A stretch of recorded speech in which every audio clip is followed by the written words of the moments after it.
حضرت عبداللہ ابن عباس رضی اللہ تعالیٰ عنہ سے مروی ایک روایت ہے، میں ایک دن حضور کے پیچھے بیٹھا ہوا تھا، سواری میں حضور کا ردیف تھا، تو حضور نے فرمایا اے بیٹے، اے لڑکے، میں تجھے کچھ کلمات سکھاتا ہوں، تو اللہ کے حقوق کا خیال رکھ تو وہ تیری حفاظت فرمائے گا۔ تو اللہ تعالیٰ جل شانہ کے احکام کی حفاظت کر، تو اسے اپنے سامنے پائے گا۔ اذا سألت فاسأل اللہ، جب سوال کرے تو اللہ سے ہی سوال کرے، اللہ سے مانگنے کا مزاج پیدا کر لیں کہ فرمایا تمہارے جوتے کا تسمہ بھی ٹوٹ جائے تو وہ بھی اللہ سے مانگو۔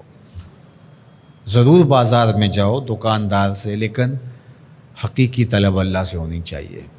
بات بات پہ اللہ سے سوال کرو، بڑی سے بڑی چیز بھی اس سے مانگو، چھوٹی سے چھوٹی چیز بھی اسی سے طلب کرو۔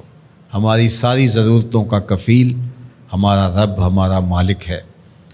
تو دوسری نصیحت یہ کی کہ جب تو استعانت طلب کرے، مدد طلب کرے تو اللہ سے ہی استعانت طلب کرے۔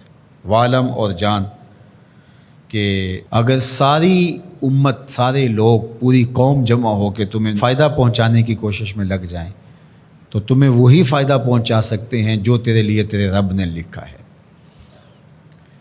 اور فرمایا وَإِنِ اجْتَمَعُوا عَلَىٰ أَن يَضُرُّوكَ بِشَيْءٍ، اور اگر تمہیں نقصان پہنچانے کے درپے ہو جائیں، لَمْ يَضُرُّوكَ إِلَّا بِشَيْءٍ قَدْ كَتَبَهُ اللَّهُ عَلَيْكَ، تو تجھے صرف وہی نقصان پہنچا سکتے ہیں جو اللہ نے تیرے لیے لکھا ہے۔ سارا زمانہ بھی مخالف ہو جائے، تیرا کچھ نہیں بگاڑ سکتا۔ ہاں، تیرے مقدر میں اگر کوئی چیز، کوئی بگاڑ لکھا ہے تو وہ ہوگا، اس کا ذریعہ وہ بن جائیں گے۔ تو اس لیے پھر اسی سے مانگو، اسی سے طلب کرو۔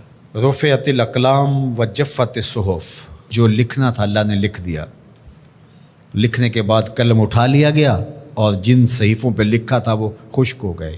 اب کتابیں بند ہیں، تو اس لیے اس نے تیرے لیے جو لکھا ہے وہ ہو کے رہے گا، تو خام خواہ لوگوں سے ڈرنے کی ضرورت نہیں ہے، اور تیرا فائدہ، تیرا نقصان اسی کے دستے قدرت میں ہے، تو اسی سے طلب کر، اسی سے مانگ۔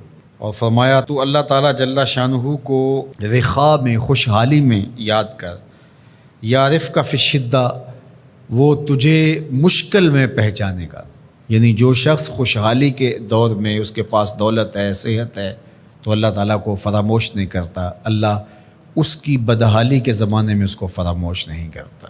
وعلم، اور جان، ان النصر مع الصبر، کہ جو مدد ہے وہ صبر کے ساتھ آتی ہے۔ وان الفرج مع الکرب، اور کشادگی جو ہے وہ مشکل کے ساتھ آتی ہے۔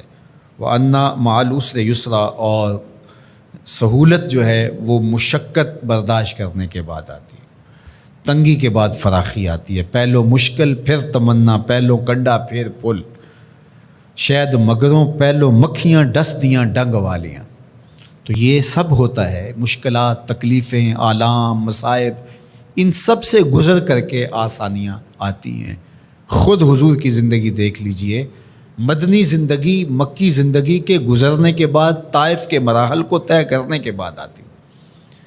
تو ہم ڈائریکٹ اگر چاہیں مکی زندگی کو اختیار کیے بغیر اور طائف کی مشکلات اور سنگلاخ راستوں سے گزرے بغیر مدنی برکتیں حاصل کرنا، تو وہ نہیں پا سکتے۔ تو یہ اللہ تعالیٰ نے ایک نظام رکھا ہوا ہے۔